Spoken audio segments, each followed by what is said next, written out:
Hi, my name is Danielle Stoludo. I am 28 years old. I have two children. I have a 7-year-old boy and a 5-year-old girl that I'm very proud of and that I love with all my heart. And this is one of the reasons why I am in front of this camera here, so I can share a personal story with you and the struggles with living in New York City and going through this shelter system they have for the homeless, such as myself and my children. This experience has been nothing but a nightmare. Yes, I've learned a lot, and it also helped me to, speak out and be a voice for the people that are going through similar situations out there in New York City, out here in New York City, right now in these shelters that are more like a prison. Maybe not as bad as a prison, but it'll be below that. If there was a chart, it would be one level below a prison system. So I'm here today to share my story on where I'm residing. First of all, I want to share a little bit about myself besides just being a mother and living in a shelter. I know there's many stigmas out there. Oh, people are leaning on the system, or uh, we get everything from the government and we don't work for ourselves. But let me prove you wrong. Let me prove you wrong today, and let me prove you wrong right now. Okay, I am a student at Hostos Community College. I am studying digital music engineering because of my passion for music, my passion for poetry, my passion for art, and I feel this is one of the ways that are going to um, uplift the revolution. I'll just put it like that, to raise awareness. So not only am I a student studying in the music field, but I am also an advocate. I advocate for homelessness. I advocate for the hunger issues going on in the world, New York City.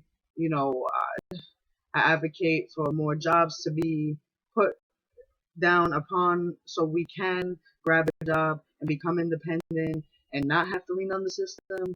Because me personally, I work very, very hard. I do a lot. And I'm also a writer and I'm also a mother, like I said before. And that's a job all in itself. From the moment you wake up, you're not only getting yourself ready, you're getting two little kids ready and you're making sure that they have everything they need before they leave this home. So, okay. I am also a member of Picture the Homeless, and they are a grassroots organization that advocate for homelessness and standing up for your rights and knowing your rights and how to advocate within the shelter system.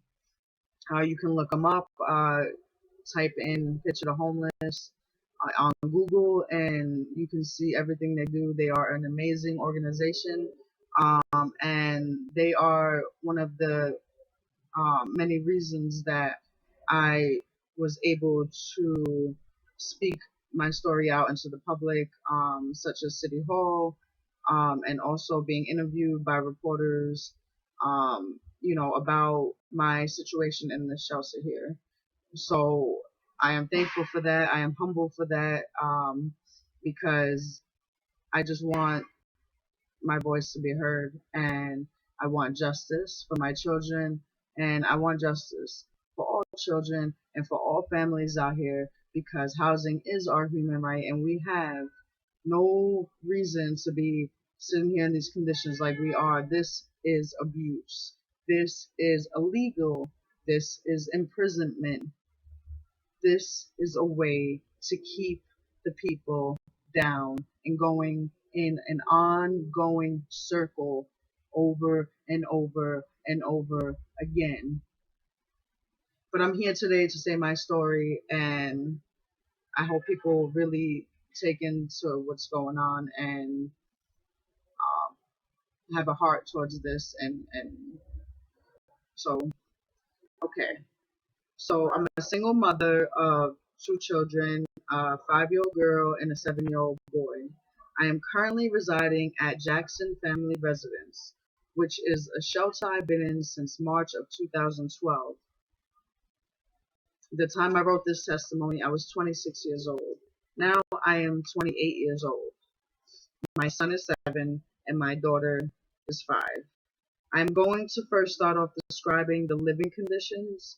I reside in a unit that is probably half the size of a studio apartment. I also live on the third floor where there is no elevator. So it is no walk in the park when I have to do laundry or grocery shopping, especially during the summertime. Heat rises. So during the summer, the people living on the third floor, such as myself, we are suffering the worst. We are not allowed to have air conditioners, not even the portable ones. So during both summers living there, I had to constantly wet cloth rags. I had to wet sheets and wrap it around my kids, carry spray bottles to cool them off. Sitting in here, it just felt like you were literally, you just took yourself and put yourself in the oven and put it on 350 degrees. That is horrible for children, for adults, for anybody. It's pure torture. Excuse me a second. Also, the windows in the staircase, they're sealed shut. There is no way, no ventilation, no way to breathe. It is horrible. And then the mold in the building is with heat and on top of mold. How sick do you think we get in here? Me and my children have never, ever, barely ever get sick until we've been living in here. And that's the truth. Also, the shelter does have a park with sprinklers, and you would think we would have access all the time, for our kids to play in the park because they have sprinklers. Summertime, we can't have air conditioners, so give us the park. Let us go in the park. That's what it's there for. It's in the shelter for a reason. But instead, this is what goes on. The director constantly closes the only relief we have away from the treacherous heat. But when DHS, Department of Homeless Services, comes to visit, they open up the park to look good on their part. And that, yes, they do that. But once DHS leaves, forget about it. Then they close, they lock the park up again, and that's it. The place is also highly infested with mice, roaches, and bed bugs. An exterminator comes once a week, but this place is so infested that whatever they are spraying does not do anything, or maybe what they're using or how they're mixing the chemicals is not right, and it's creating, it just seems like more roaches are coming out. Um, I bought combats, roach spray, mice traps, but no matter, it's a never ending cycle of battling within this infested place. All the windows are barred and so small you can barely catch a breeze. So it sometimes feels like one is living in a prison. The paint is chipping all over, mold growing on the ceilings, walls, shower, and all over the building. In the facility, I do have a stove and personal bathroom, but there is only a small shower head and no bathtub. And no bathtub with two toddlers, they love taking baths. So that's another way of depriving the youth and the children. What did they do? What did they do? They did nothing. They're kids. So why are we living in a place like this with a shower head? No bathtub where they can play and have their rubber duckies and be a kid. You're taking away their childhood in ways that a mother does not agree to, and I'm not gonna take this.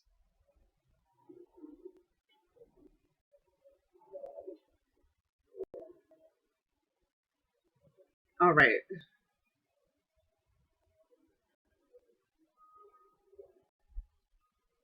Also well, now it's been about a year ago. I had mold on my bathroom wall. There was also mold in the room we sleep in, which is literally because there's a bunk bed, so the top bunk, the mold was right above where my son was sleeping. To the point where I had to take the mattress down, and now he has to sleep on the floor right next to me.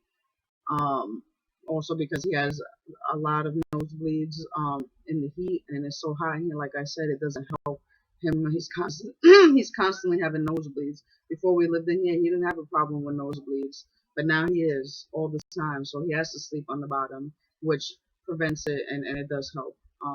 A mother will always make a way. Oh, so yeah, so I put a work order in to get it fixed and removed, but when I returned home, I noticed that they painted over it. Now, this is a safety hazard because I have my kids and they could get sick. In fact, my kids have never been so sick or so frequently since I've been in here. Another concern of mine is there are no fire escapes in the facility, which, knowing my laws, that is illegal and a safety hazard. It bothers me so much, not only as a mother, but also simply as a human being. It's just so nasty to be in such a place. Nobody deserves to be living here.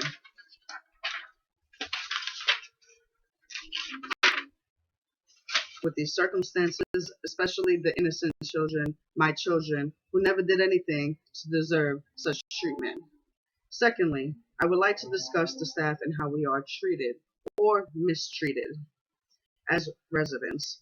Not even 3 months into this shelter experience, they were breathing down my neck to demand that I find an apartment and find a full-time job and move out as quickly as possible. Mind you, I was working before I even entered the shelter, and I had a three-bedroom house that was covered by the Child Advantage voucher. Um, but due to the vouchers being terminated and having a low-paying job as a cashier at Stop and Shop, I was evicted because I could not afford to pay the rent, and I spiraled right back down into the shelter system. I also had to let go of my job in Far Rockaway because the commute was almost impossible to get there from the Bronx all the way to Far Rockaway. It was like almost 3 hours. The staff had no remorse here in the shelter, no compassion, no heart to truly care or sympathize with my situation or even care to help. I was also pressured to do my own job searches, my own apartment searches, and basically climb my way out alone by my own bootstraps. My housing specialist was not providing me with low income housing, nor applications to submit to be put on a waiting list for housing, or essentially no support whatsoever. All I was given every week we met was unnecessary lectures on how important it is I find the place, and threatens that if I don't find the place, I could be homeless again, and a list of brokers that charge fees that I could not even afford to pay in the first place. In conclusion, the 2 years that I have been here has been nothing less than a journey of blood, sweat, and tears. I am a witness to what it's like to live in a shelter as a single mother with children, and nobody will truly understand what it feels like or what it really means to live this way until they have truth in a homeless person's shoes like myself. It's been a tremendous struggle trying to raise 2 kids on my own with no help, making it a full-time job, to try to find a job, to try to secure myself, to hope to even afford rent in New York City, searching for housing in every crevice of the city, and going through multiple losses, including my three-bedroom house I had prior to being recycled back into the shelter system. I am also a writer and advocate for the homeless, so the little free time I do have goes into trying to pursue my small dreams and passions. If I could be granted one simple wish, it would be truly affordable housing and decent paying jobs for all, because housing is a human right. Jobs are desperately needed by many simply to survive. None of these things should even be something we have to battle for. But since it is, I am here writing my testimony on behalf of all those going through this same struggle, and together as one, we shall rise above this and reach a higher ground.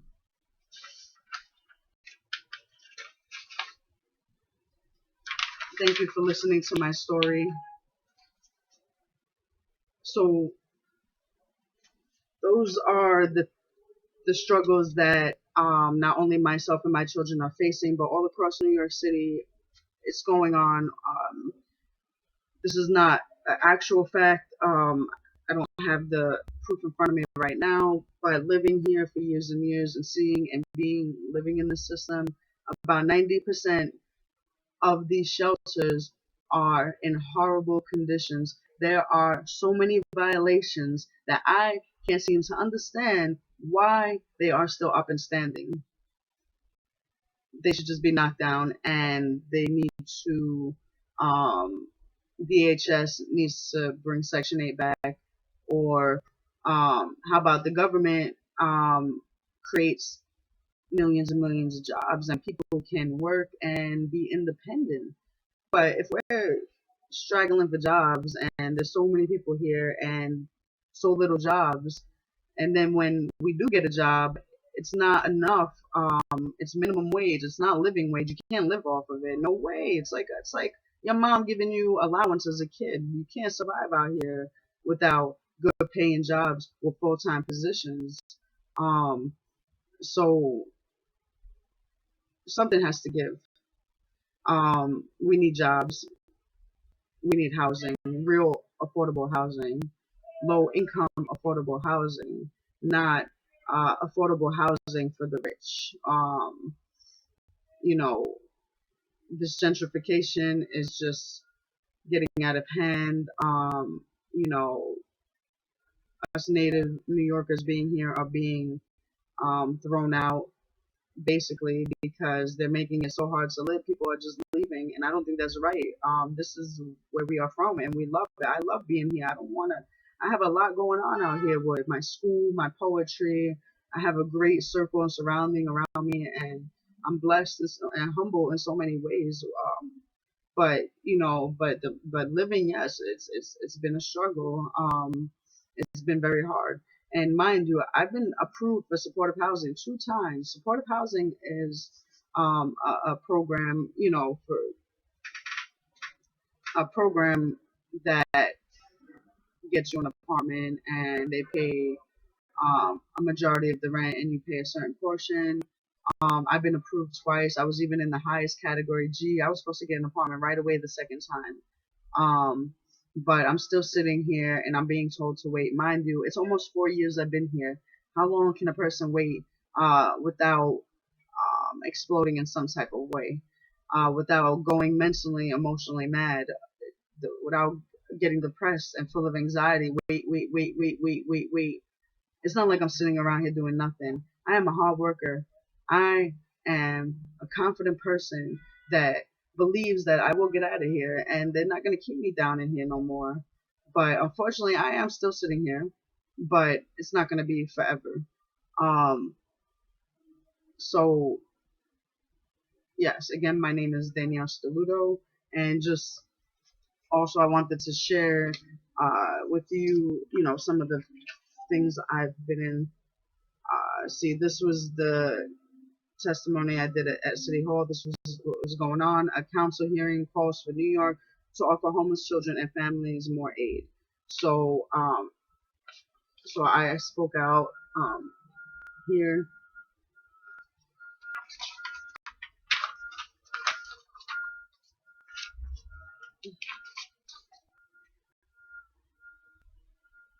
My name is Danielle Steludo. This is hard to see, but not that it's a big deal, but it's it's how I'm able to express the injustices going on around the justice system, and I'm humbled that I was able to even voice out and hopefully inspire, encourage others to speak out on the injustices. Also, I worked with New York City Coalition Against Hunger.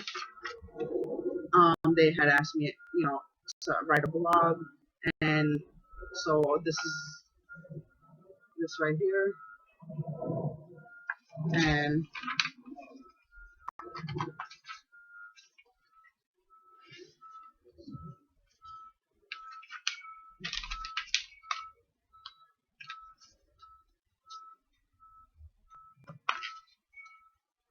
also picture the homeless.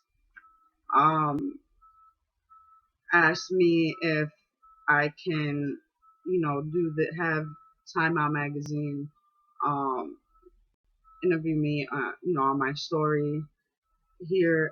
So of course I was willing to do that, and again in any way possible to spread the injustices, because once the truth is known and more eyes open, and once more eyes open, more people start to say, all right, this is enough. But let's stand up for our brothers and sisters out here. Let's join together and make a difference together. So hopefully this opens eyes. But here I am with my kids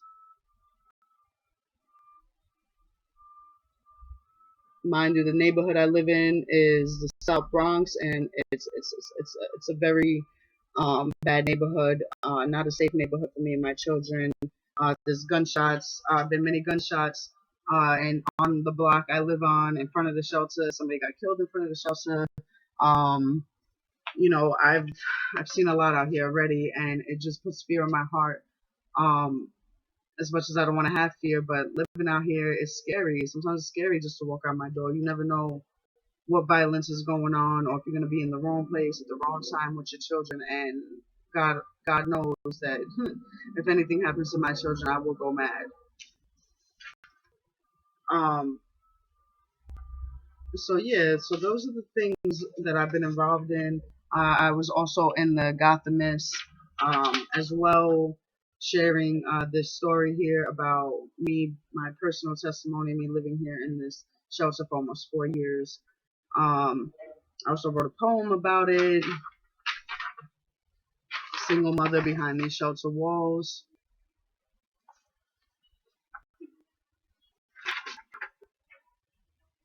I love to write and I love to read and I love to meditate and I love to keep my spirit alive despite all this. We have to encourage each other through these storms, through these trials and tribulations. Again, my name is Danielle Steludo. I also go by Poetical Genius. If you want to find me on Facebook, type in DDEE space Poetical Genius. You put it together. POETICALGENIUS.